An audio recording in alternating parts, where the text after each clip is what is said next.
assessment of personality, जिसमें we are doing projective techniques. Projective techniques में already रोशाक हम कर चुके हैं.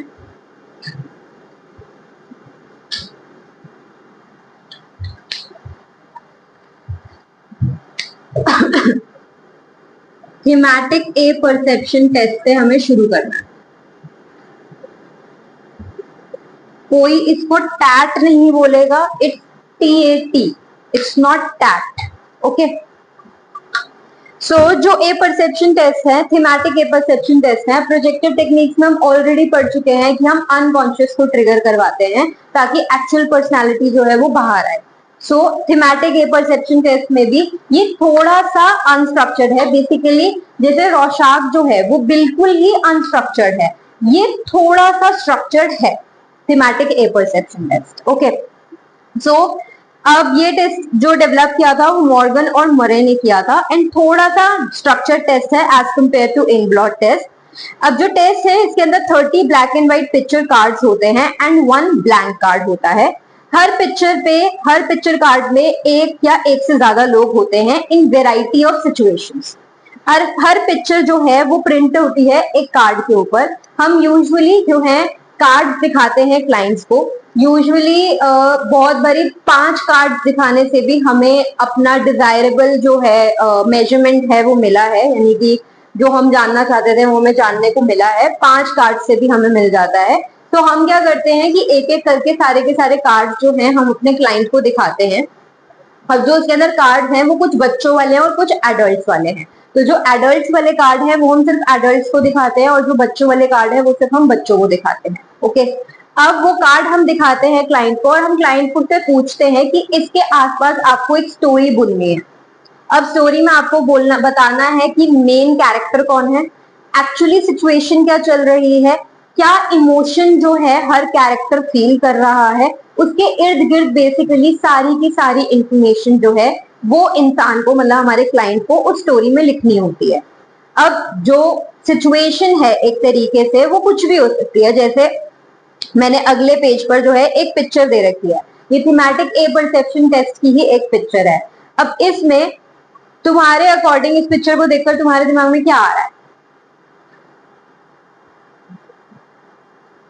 ट्राई करना कि तुम्हारा बायस बीच में नहीं आ रहा है, कि क्योंकि तुम्हें पता चल गया पर्सनालिटी टेस्ट है ये, तो ट्राई करो कि बायस बीच में नहीं आ रहा है.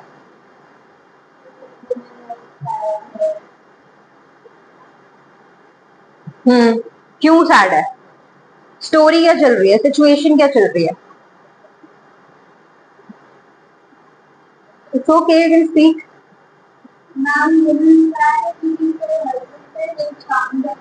ओके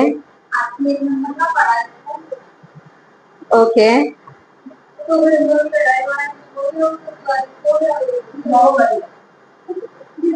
ओके, किया वो मर गया. यस, सो बेसिकली ऐसा भी हो सकता है अगर हम डिफरेंट स्टोरीज लें, कि ऐसा भी हो सकता है मे बी कामाक्षी की स्टोरी के अकॉर्डिंग जो हस्बैंड है, ये हस्बैंड वाइफ है. अब हस्बैंड कुछ काम नहीं करता है, एकदम ही निकम्मा है, वो कुछ नहीं कर रहा है, तो इसलिए जो वुमन है वो बहुत ज्यादा सैड है, अपनी किस्मत को कोस रही है, एक तरीके से हम बोल सकते हैं. ठीक है, तो हमने फीलिंग्स भी डिपिक्ट कर दी यहाँ पर कि वो क्या कर रही है. हम सैड तो है बट सैडनेस क्या है, एक बहुत बड़ा इमोशन है. सैडनेस के अंदर भी बहुत सारी लेयर्स होती हैं, तो इसलिए मैंने क्या शब्द यूज किया कि अपनी किस्मत को कोस रही है वो. तो एक हेल्पलेसनेस वाली सैडनेस है ये. ठीक है, अब अगर हम दूसरा रिजुअल वाला अगर हम सोचें कि मे बी या तो हस्बैंड जो है वो मर गया है. अब ऐसा हो सकता है कि उस स्टोरी में कि ओके मे बी वुमन से ही हस्बैंड का मर्डर हो गया है and that is why she is now sad कि मेरे से ये क्या हो गया है.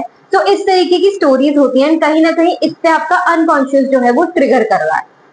तो इससे हमें पता चल जाएगा कि एक्चुअली आपकी लाइफ में क्या चल रहा था. I am not judging anybody. ठीक है, तुमने ऐसे ही नॉर्मली कोई स्टोरी बुन ली होगी, बट हमें क्लाइंट की चीजें समझ में आ जाती हैं इन सब चीजों से.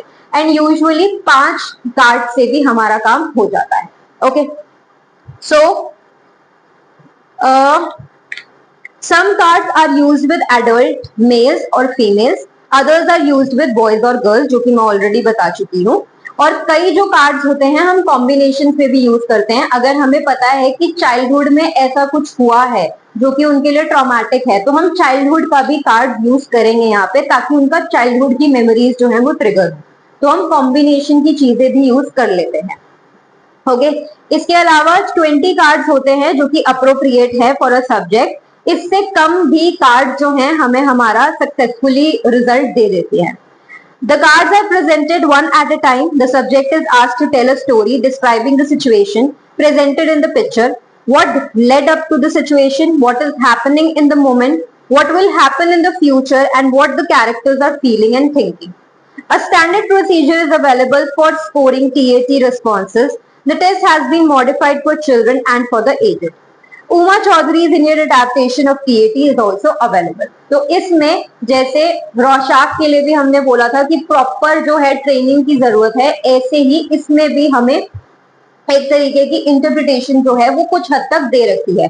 रोशाक में क्या है, सब्जेक्टिव इंटरप्रिटेशन है एकदम, लेकिन टीएटी में कुछ हद तक हमें इंटरप्रिटेशंस दे रखी है। तो अगर वो चीज जो है वैसी कुछ स्टोरी जो है अगर हमारा क्लाइंट हमें बताता है, तो हमें कुछ कुछ चीजें उसके अनकॉन्शियस के बारे में पता चल जाती है, क्योंकि वो ऑलरेडी स्कोरिंग और इंटरप्रिटेशन में दे रखा है। ठीक है, एंड इसका जो इंडियन अडेप्टेशन है वो उमा चौधरी ने दिया है। अब जैसे तुम ये वाली जो पिक्चर मैंने डाली है, ये थोड़ी वेस्टर्न पिक्चर है।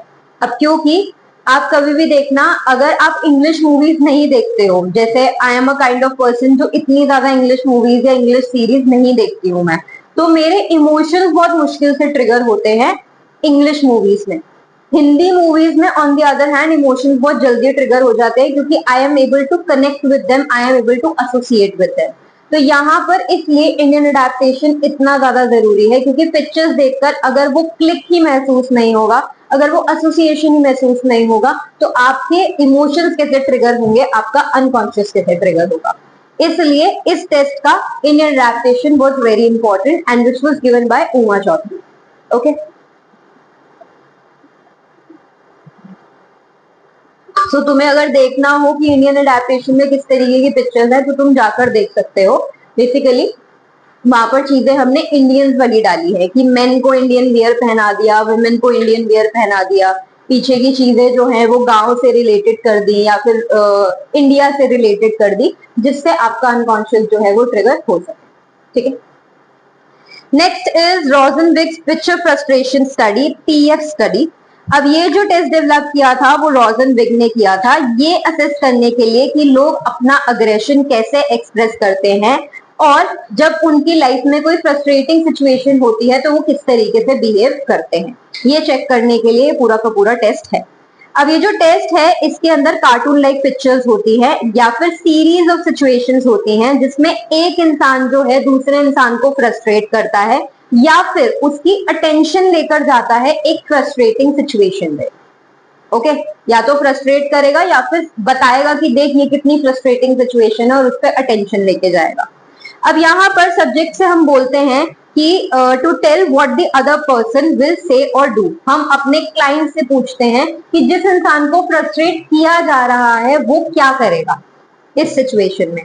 तो अब जिस तरीके से हमारा क्लाइंट जो है रिस्पॉन्ड करेगा, हमें पता चल जाएगा कि वो किसी भी फ्रस्ट्रेटिंग सिचुएशन में अपना जो अग्रेशन है वो किस तरीके से एक्सप्रेस करता है। सिचुएशन पे एक्सप्रेस करता है, खुद पर एक्सप्रेस करता है, स्टिमुलस पे एक्सप्रेस करता है, किस तरीके से करता है। So the analysis of responses is based on the type and direction of aggression. किस टाइप का अग्रेशन वो बताएगा कि मैं एक्सप्रेस करूंगा, या किस डायरेक्शन में अपना अग्रेशन वो एक्सप्रेस करेगा। An attempt is made to examine whether the focus is on the frustrating object. मतलब जो उसका डायरेक्शन ऑफ अग्रेशन है वो फ्रस्ट्रेटिंग ऑब्जेक्ट पे है, या फिर खुद को प्रोटेक्ट करने पर है, या फिर एक कंस्ट्रक्टिव सॉल्यूशन देने में है। तो इन सब चीजों पर तो उसका जो डायरेक्शन ऑफ अग्रेशन है वो हमें बताएगा, उसके रिस्पॉन्स से हमें पता चलेगा कि उसका डायरेक्शन ऑफ अग्रेशन कैसा होगा। और टाइप ऑफ अग्रेशन में वर्बल आ सकता है, हॉस्टाइल आ सकता है, फिजिकल अब्यूज आ सकता है, तो ये सब चीजें भी हमें समझ में आ जाती हैं। Okay, now the direction of aggression may be towards the environment, environment के टुवर्ड्स भी हो सकता है, अपने टुवर्ड्स भी वो अग्रेशन दिखा सकता है, या फिर इस तरीके से वो सिचुएशन से डील करने की कोशिश कर सकता है कि बस सिचुएशन से मुझे डील ही ना करना पड़े, सिचुएशन को किसी तरीके से एस्केप कर दूं, ऐसा भी हो सकता है। सो टाइप ऑफ अग्रेशन भी हमें पता चल रहा है और डायरेक्शन ऑफ अग्रेशन भी हमें इस सिचुएशन से पता चल जाता है। अब इसका जो इंडियन अडेप्टेशन दिया है वो पारीख ने दिया है, तो तुम्हें हर टेस्ट का ये पता होना चाहिए कि इंडियन अडेप्टेशन किसने दिया है। ओके, अब जैसे मैंने यहाँ पर तुम्हारे एग्जाम्पल के लिए डाला है, again this is not there in NCERT. अब जैसे तुम फर्स्ट वाले में देखोगे, the woman is saying to the other woman, I gave the last one to your brother. Basically जो बच्ची है वो स्नैक ढूंढ रही है, तो मदर उसकी बोल रही है कि मैंने जो लास्ट वाला जो स्नैक था वो तुम्हारे भाई को दे दिया। अब जिसके मन में अपने भाई को लेकर थोड़ी ऐसी भावना है या बहन को लेकर, सिबलिंग को लेकर थोड़ी ऐसी भावना है कि मेरे साथ डिस्क्रिमिनेशन होता है, तो वहां हमें पता चल जाएगा ना कि ऐसी डिस्क्रिमिनेटिंग सिचुएशन में वो बच्चा किस तरीके से बिहेव करेगा, उसका अग्रेशन का टाइप क्या होगा, उसके अग्रेशन की डायरेक्शन क्या होगी। नेक्स्ट में गिव बैक माई स्कूटर, जैसे कि वो उसका स्कूटर है लेकिन दूसरा बंदा उसको छीन के उसको यूज कर रहा है, तो ऐसी सिचुएशन में बच्चा या वो एडल्ट किस तरीके से बिहेव करेगा जब उसकी कोई चीज उससे छीन ली जाती है या उसे एक तरीके से ऐसा फील कराया जाता है कि ये चीज आपसे बिलोंग नहीं करती, मुझसे बिलोंग करती है। ओके, नेक्स्ट में I didn't mean to tell on you. Basically यहाँ पर जो सिचुएशन है वो इस तरीके से है कि हेल्प वाली जो सिचुएशन होती है, ओके, कि अगर तुम्हें जब किसी सिचुएशन में हेल्प नहीं मिलती है तो बच्चा या वो इंसान किस तरीके से बिहेव करता है, अगेन उसका अग्रेशन का टाइप क्या है और उसके अग्रेशन का डायरेक्शन क्या है। नेक्स्ट में आप देखोगे I am sorry I can not fix your truck. जब बच्चे को, अगेन इस सिचुएशन में भी यही है कि जब बच्चे को हेल्प नहीं मिल रही है, जब उसको हेल्प की जरूरत है, जब उसको जेन्युइनली ये लग रहा है कि मैं किसी सिचुएशन से डील नहीं कर पा रहा हूँ तो मुझे मेरे पेरेंट्स की हेल्प की जरूरत है, लेकिन पेरेंट्स जो है वो अवेलेबल ही नहीं है, वो सीधा बोल रहे हैं this is not my problem, तो how the child is feeling, तो बच्चा उस चीज में अपने अग्रेशन को एक्सप्रेस करेगा कि मुझे कैसा फील होता है, या फिर इस टाइम पे उस सिचुएशन में इस इंसान को कैसा फील हो रहा होगा, जिससे हमें पता चल जाएगा कि वो बच्चा कैसा फील करता है जब उसके सामने सिचुएशन होती है।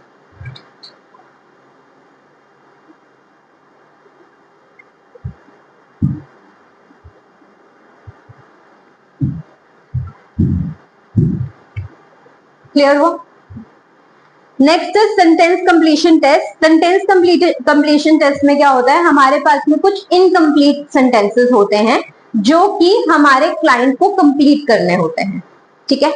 So starting of the sentence is already given और जो सब्जेक्ट होता है उसको एंडिंग देनी होती है।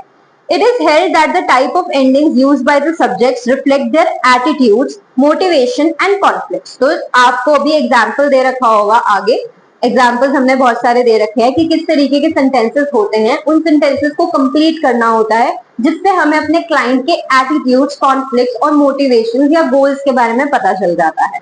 Okay, The test provides subjects with several opportunities to reveal their underlying unconscious motivations. A few sample items are my father dash.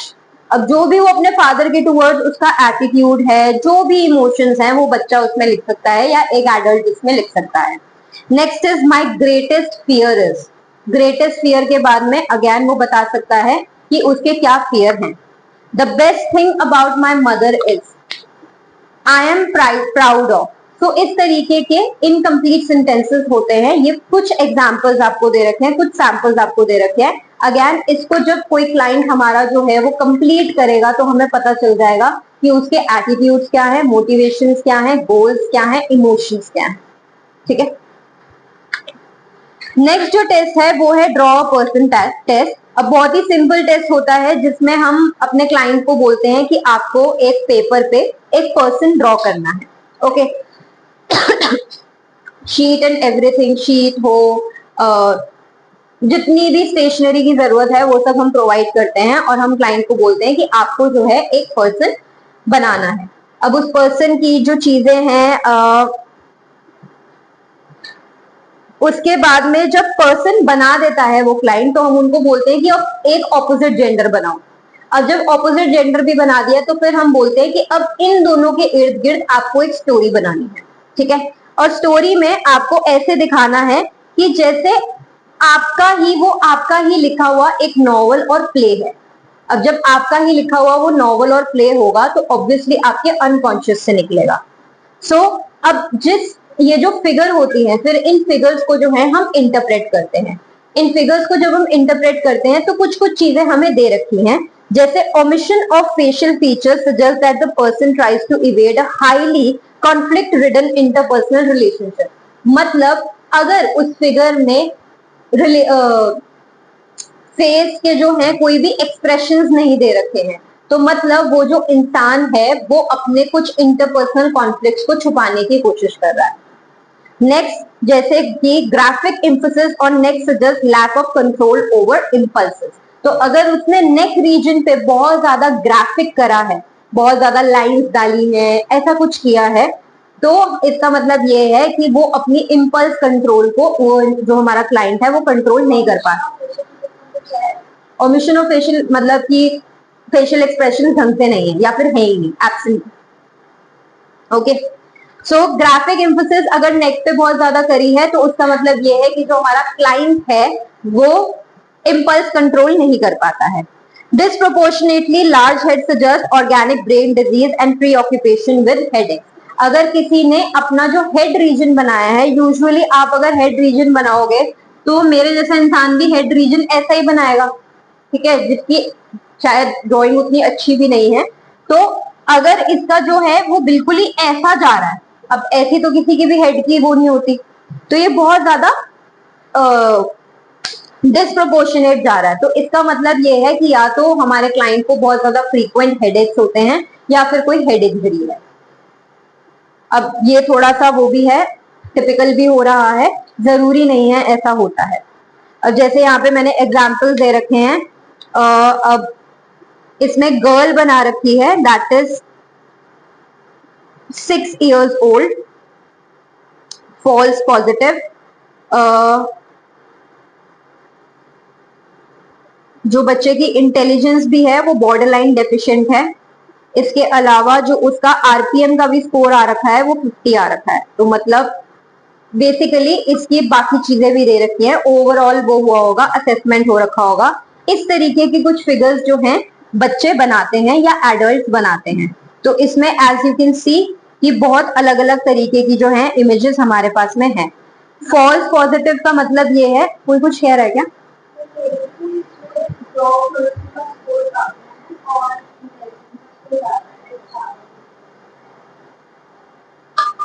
क्योंकि draw person test में उनकी जो पर्सनालिटी रिवील हुई है वो थोड़ी सी नेगेटिव जा रही है। बेसिकली चाइल्डहुड में कहीं ना कहीं ट्रॉमा है। ओके, सो इसलिए यस, तो दिस इज फॉल्स पॉजिटिव सारा का सारा। दो नीचे वाला फॉल्स नेगेटिव, ये मैंने भी ढंग से इंटरप्रेट नहीं किया बट मैंने इमेजेस डाल दी थी basically to give you an idea कि किस तरीके की इमेजेस जो है हम बनवाते हैं। ठीक है, आगे चलें। अब शुरुआत में जब हमने प्रोजेक्ट बेसिकली असेसमेंट की जब हमने बात करी थी तो हमने ये बोला था कि हम एक डायरेक्ट मेथड यूज करते हैं, इनडायरेक्ट मेथड यूज करते हैं, इसके अलावा हम बिहेवियरल एनालिसिस भी यूज करते हैं। तो ये डायरेक्ट और इनडायरेक्ट मेथड का पार्ट नहीं है, बिहेवियरल एनालिसिस अलग ही होता है।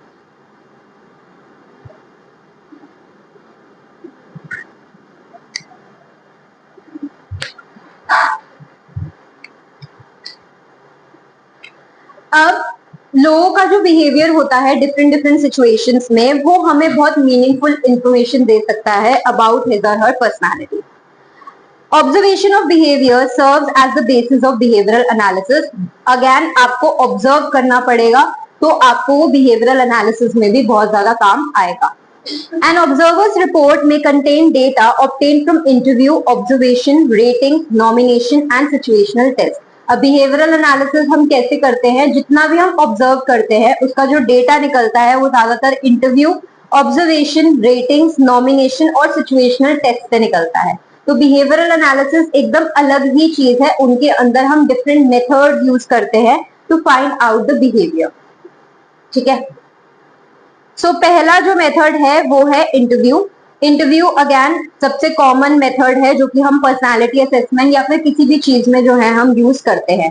हम सामने वाले से बात करेंगे और वो अपनी उनसे कुछ स्पेसिफिक क्वेश्चंस पूछेंगे और सामने वाला जो है हमें आसान शब्दों में जवाब देगा। Diagnostic interview generally involves in-depth interviewing which seeks to go beyond the replies given by the person.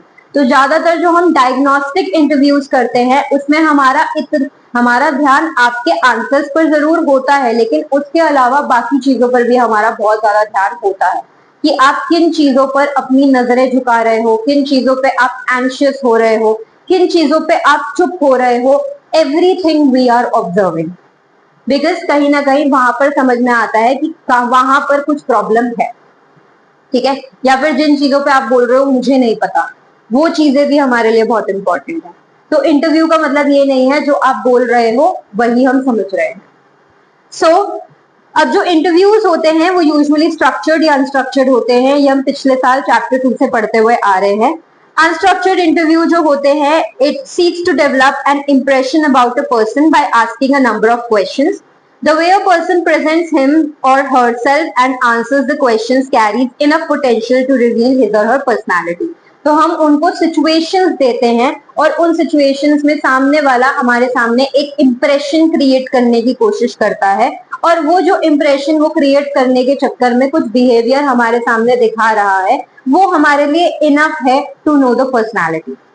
Okay, structured interview में अगेन हम स्पेसिफिक क्वेश्चंस को एड्रेस करते हैं and we follow a set of procedure. एक तरीके का pro forma होगा हमारे पास में और हम उसी चीज को फॉलो करेंगे। This is often done to make objective comparison of persons being interviewed. Use of rating scales may further enhance the objectivity of evaluation. तो ज्यादातर जो हम स्ट्रक्चर्ड इंटरव्यू यूज करते हैं वो ऑब्जेक्टिव इवैल्यूएशन के लिए करते हैं। मतलब अगेन वहां पे सब्जेक्टिव चीजें नहीं होंगी, हम आपसे डेप्थ में नहीं जाएंगे जैसे हम अनस्ट्रक्चर्ड इंटरव्यू में डेप्थ में जा रहे हैं। हमें कोई चीज अगर लग रही है कि यहाँ पे क्यों कैसे पूछने की जरूरत है तो हम आपसे क्यों और कैसे भी पूछेंगे, लेकिन स्ट्रक्चर्ड इंटरव्यू में हम वो आपसे नहीं पूछेंगे। ठीक है, तो जितनी इंफॉर्मेशन हमारे एक स्ट्रक्चर्ड इंटरव्यू में हमें आपसे पूछने को कही गई है हम सिर्फ उतनी ही पूछेंगे। ठीक है, नेक्स्ट जो है ऑब्जर्वेशन है। अगेन ऑब्जर्वेशन हम पिछले साल से पढ़ते हुए आ रहे हैं। Behavioral observation is another method which is very commonly used for the assessment of personality. Although all of us watch people and form impressions about their personality, use of observation for personality assessment is a sophisticated procedure that cannot be carried out by untrained people. So there is a reason कि आपकी जो layman observation है that is very much different from the professional observation that we make.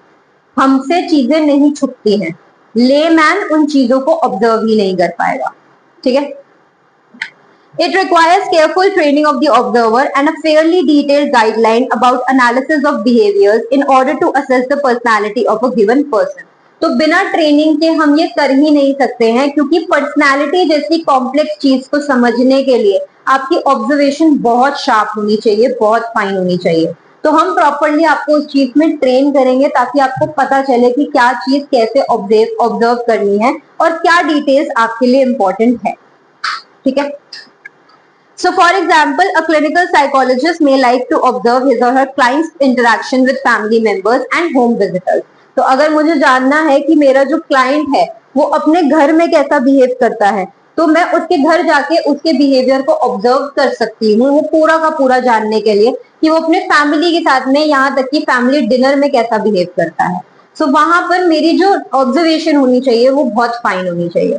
And if you are wondering कि observation कैसे fine कर सकते हैं, अगर तुम्हें आगे साइकोलॉजी में जाना है, मुंह बंद रखो, आंख कान खुले रखो, सिंपल।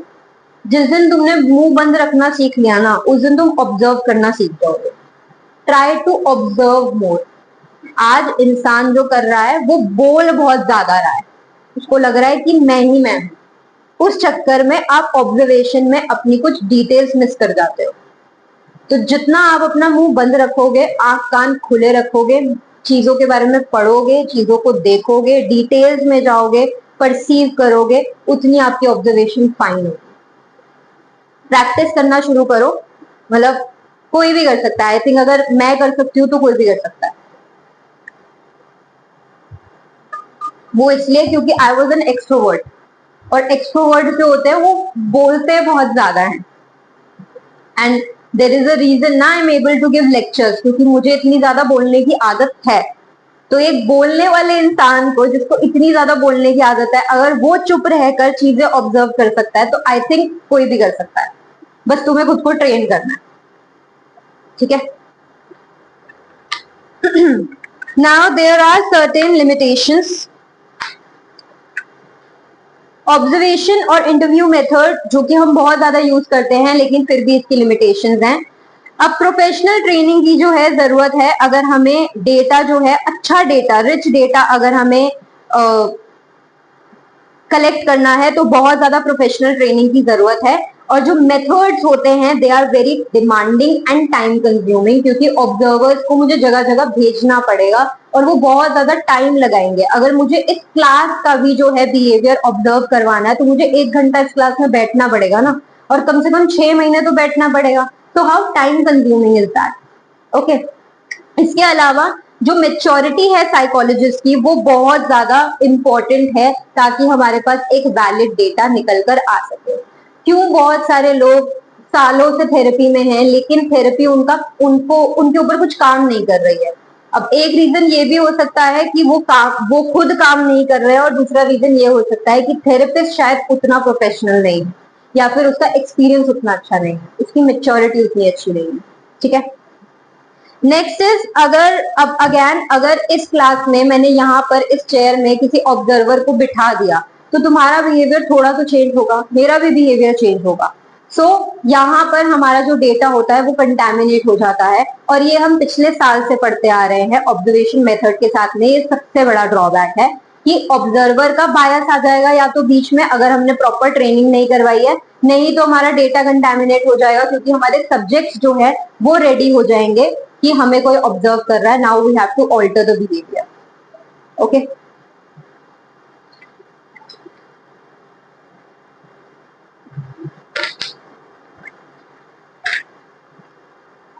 करवा दूं रिजुल?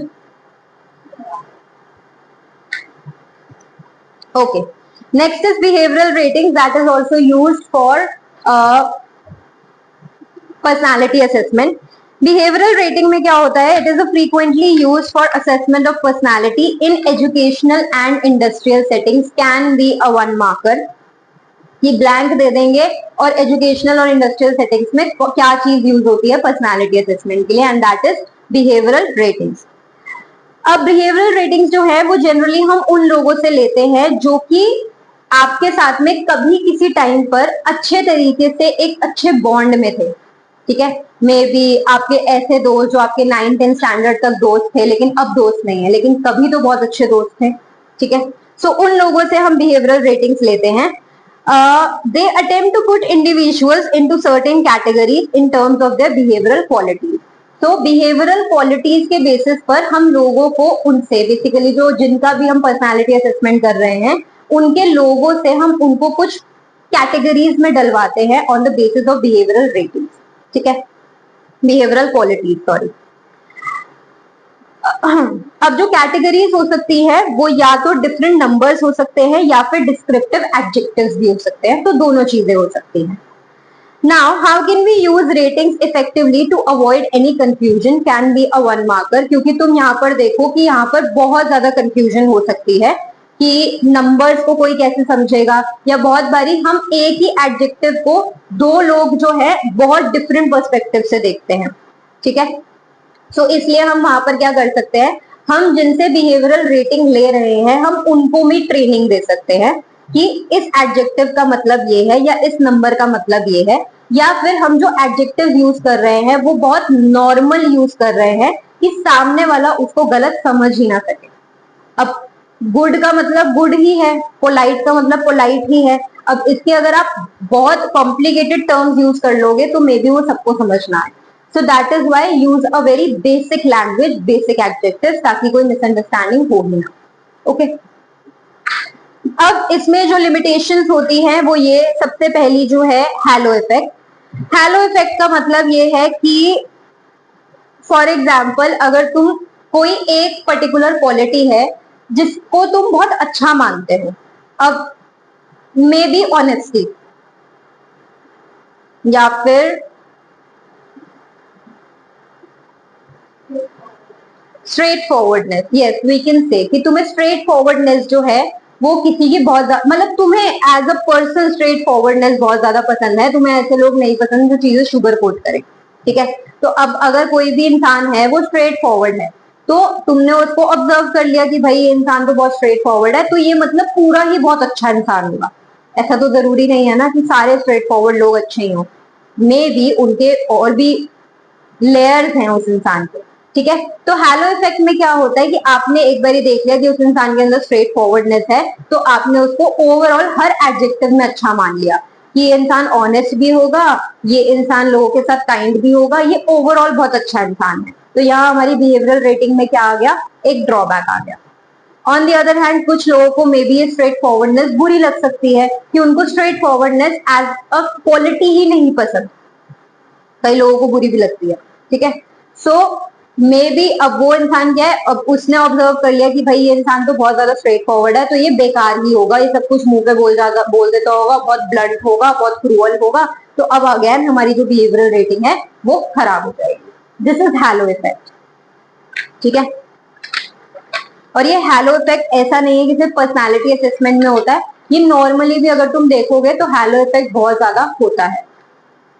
इसके अलावा middle category bias and extreme response bias. अब कुछ लोग क्या करते हैं बिहेवियरल रेटिंग्स में मिडिल का ही देते हैं, मतलब वो हर एडजेक्टिव में एवरेज एवरेज एवरेज ही कर रहे हैं, सामने वाले को मिडिल ग्राउंड पे ही उसको जज कर रहे हैं। अब हर इंसान हर एडजेक्टिव पे या हर इमोशन पे या हर बिहेवियर पे मिडिल ग्राउंड पे तो नहीं आ सकता ना, कुछ तो चीज उसकी एक्सट्रीम होगी, अच्छाई में या बुराई में, तो this is middle ground bias. Next is extreme ground bias, मतलब हर चीज पे एक्सट्रीम मार्किंग दे देना। ठीक है, या तो बहुत ज्यादा लो एक्सट्रीम मार्किंग या फिर बहुत ज्यादा high extreme marking. This is another limitation of behavioural ratings. Okay, now how can we overcome the middle category bias and extreme response bias? Basically अब इसमें भी यही है कि हमें अपने रेटर्स को, जिनसे हम बिहेवियरल रेटिंग्स ले रहे हैं, उनको ट्रेनिंग दे दे जिससे ये सारे के सारे लिमिटेशंस जो हैं वो बीच में ना आए। इसके अलावा हम जो स्केल्स रख सकते हैं वो बहुत स्मॉल रख सकते हैं, जैसे 1 to 5 का स्केल रख दिया, 1 to 10 का मत रखो, 1 to 20 का मत रखो, छोटे स्केल्स रखो जिससे ज्यादा एक्सट्रीम चीज आ ही ना सके। ये भी हम कर सकते हैं to overcome extreme and middle ground bias, middle category bias. Next जो है वो है नॉमिनेशन, जिससे अगेन हम पर्सनालिटी असेसमेंट करते हैं। अब इसमें ये मेथड हम यूज करते हैं पीयर असेसमेंट के लिए। अब ये उन लोगों पर यूज करते हैं जिनकी लॉन्ग टर्म इंटरेक्शन होती है, मतलब एक दूसरे को बहुत अच्छे तरीके से जानने वाले लोग।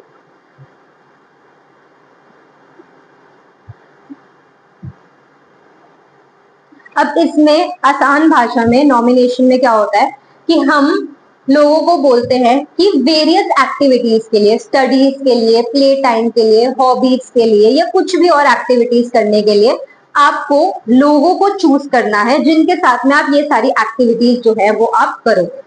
ओके, अब सपोज करते हैं कि मुझे तुम तीनों की पर्सनालिटी असेसमेंट करनी है।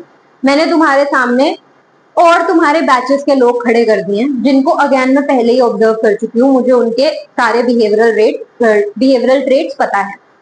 अब तुम जिन लोगों को तुम चूज करोगे अपनी ज्यादातर एक्टिविटीज के लिए, मतलब मुझे समझ में आ जाएगा ना हम उन लोगों के साथ में दोस्ती क्यों करते हैं। हम दोस्ती करते हैं कॉमन ट्रेट्स पे, जिसके साथ में हमारी चीजें कॉमन निकलती हैं। तो अगर तुम लोगों को अपने कॉमन ट्रेट के बेसिस पर चूज कर रहे हो तो मुझे तुम्हारे ट्रेट्स का भी तो पता चलेगा उससे। So this is how nomination works कि तुम एक्टिविटीज के लिए किसको चूज कर रहे हो, तुम जिसको चूज कर रहे होगे उसके बेसिस पर मुझे तुम्हारी बिहेवियर जो है पता चल जाएगा, तुम्हारा पर्सनालिटी पता चल जाएगा, ठीक है। This is nomination. बाकी this technique has been found to be highly dependable, although it may also be affected by personal biases. इसमें भी पर्सनल बायसेस आ सकते हैं।